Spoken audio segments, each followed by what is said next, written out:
सुप्रभातम। आज हम औपसमिक भाव के ऊपर बात करेंगे। कल हमने देखे थे जीव के 5 भाव, जिसमें औपसमिक भाव, छायक भाव, छायोपसमिक भाव, औदायिक भाव और परिणामिक भाव।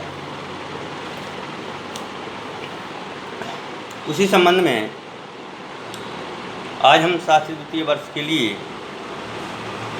औपसमिक भाव क्या है और छायक भाव क्या है। औपसमिक,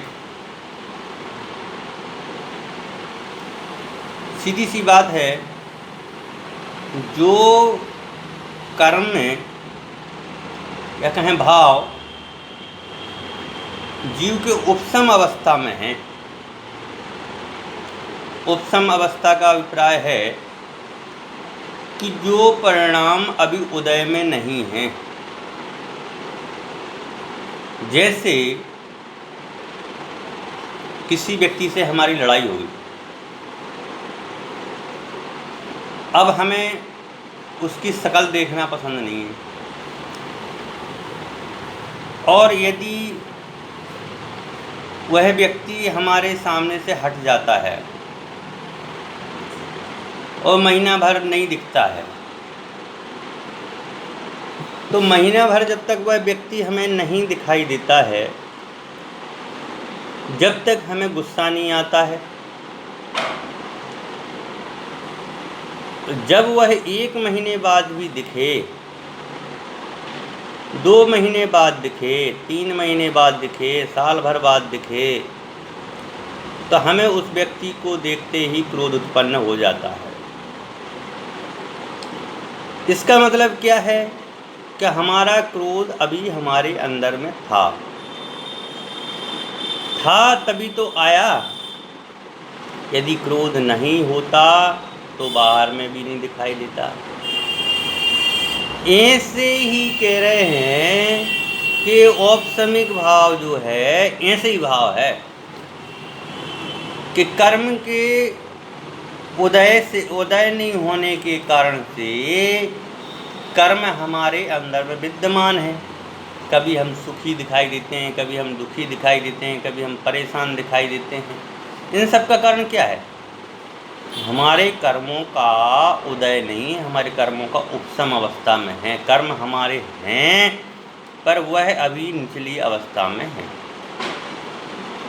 ऐसे यहाँ पर कह रहे हैं कि मोह कर्म के उपसम से होने वाली आत्मा की अवस्था औपसमिक भाव है। उदाहरण दिया, जैसे गंदे जल में फिटकरी आदि डालने पर वह गंदगी नीचे बैठ जाती है और जल कैसा दिखाई देता है? स्वच्छ दिखाई देता है। वैसे ही जीव के विशुद्ध परिणामों से सत्तागत कर्म का उदय कुछ काल के लिए बिल्कुल रुक जाने पर यह अवस्था होती है। आत्मा में विशुद्धि उत्पन्न होती है और विशुद्धि के कारण से कर्म नीचे बैठ जाते हैं। उपसम एक मोह कर्म का ही होता है। मोह कर्म आत्मा की विकृति का प्रमुख हेतु है। जीव को सबसे पहले पुरुषार्थ इसी के साथ लोहा लेने में करना होता है।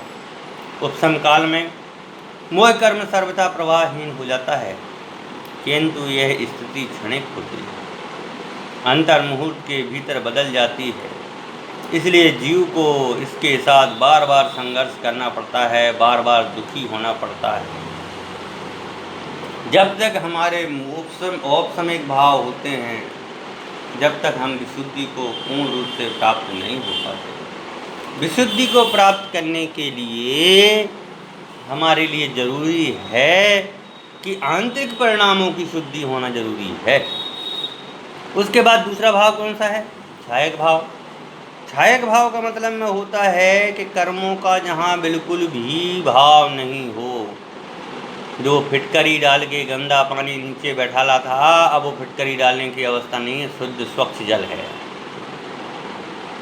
वैसे ही कह रहे हैं कि कर्मों का जब पूर्ण रूप से अभाव हो जाता है या सर्वथा मैल के निकल जाने पर जल नितांत स्वच्छ रहता है, वैसे ही कर्म मल के पूर्णतः क्षय हो जाने पर छायक भाव प्रकट होता है। यह भाव एक बार प्रकट हो जाने पर स्थायी बना रहता है, फिर उसमें कर्म की सत्ता विशेष नहीं जुड़ते हैं और उसमें कर्मों का अशुद्धपना उसमें नहीं आता है।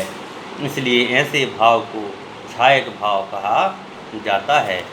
आगे की जो चर्चा है, इसी के बाद छायोपशमिक भाव की चर्चा, उसकी चर्चा हम कल की क्लास में करेंगे। धन्यवाद।